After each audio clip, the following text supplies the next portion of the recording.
శృతి call మీద call పెట్టడం చూసి రవి అయితే మెసేజ్ చేస్తూ ఉంటాడు. కాల్ మీద కాల్ వేయకు అని. ఇక శృతి అయితే ఆ మెసేజ్ చూసి కాల్ అయితే తీసేస్తూ ఉంటుంది. అది చూసి ప్రభావతి అయితే వాళ్ళ వదిన కాస్త చూసి సైగ చేస్తూ ఉంటాడు. చూసావా నా కోడలు మర్యాద అని చెప్పేసైతే సైగ చేస్తూ ఉంటుంది. అది చూసి రవి కొంచెం హ్యాపీగా ఫీల్ అవుతూ ఉంటాడు.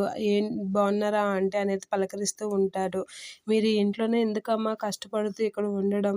ఎంచక్కా మన ఇంట్లో చక్కగా ఉందాం వచ్చేయండి అనైతే అంటూ ఉంటుంది ప్రభావతి. ఆ మాటలకి అది కాదు ఆంటీ అనైతే అంటూ ఉంటుంది. లేదమ్మా వచ్చేయండి. ఇక్కడెందుకు కష్టపడ్డాం మనందరం అందరూ ఉంటారు. చక్కగా ఉండొచ్చు అని చెప్పేసి ప్రభావతి అంటూ ఉంటుంది. నీ మీద చూసావా పట్టపగలే ఎలాంటి దాడి జరిగిందో అని చెప్పేసి అంటూ ఉంటుంది. ప్రభావతితో పాటు వచ్చిన ఆవిడ. ఇక ప్రభావతి అయితే అవునమ్మా అలాంటివేటి మనతో కలిసి ఉంటే జరగవు కదా!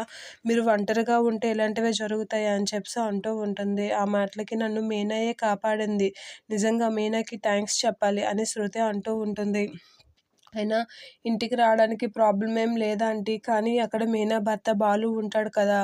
అతనితో ప్రాబ్లమ్. అతను మా రెస్టారెంట్‌లో మమ్మల్ని ఎన్నేసి మాటలన్నాడో అని చెప్పేసి అంటూ ఉంటుంది శృతి. ఆ మాటలకి బాలునా? బాలుతో నీకసలు సంబంధమే లేదు. వాడి కోపం అస్సలు పనికిమాలిన కోపం వాడిది. వాడు ఇంట్లో వాళ్ళతో అలానే చూపిస్తాడు. నీకెందుకు వచ్చి నిన్ను కూతురులా చూసుకుంటాను అని ప్రభావతి అనేసరికి నిజంగా ఆంటీ మీలా మా అమ్మ కూడా ఎప్పుడూ వచ్చి ఇలా మాట్లాడలేదు అని శృతి అయితే అంటూ ఉంటుంది. అలా శృతి అనేసరికి వాళ్ళ అమ్మ కూడా అదే టైంలో కారులో వస్తూ ఉంటుంది.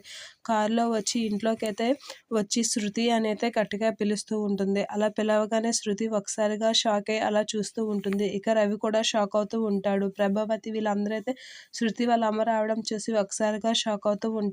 ఏంటి శృతి వాళ్ళ అమ్మ కూడా వచ్చిందంటే వీళ్ళు అటెళ్ళిపోతారా ఇటొస్తారా అని అయితే తికమక పడుతూ ఉంటుంది ప్రభావతి శృతి వాళ్ళ అమ్మని చూసి.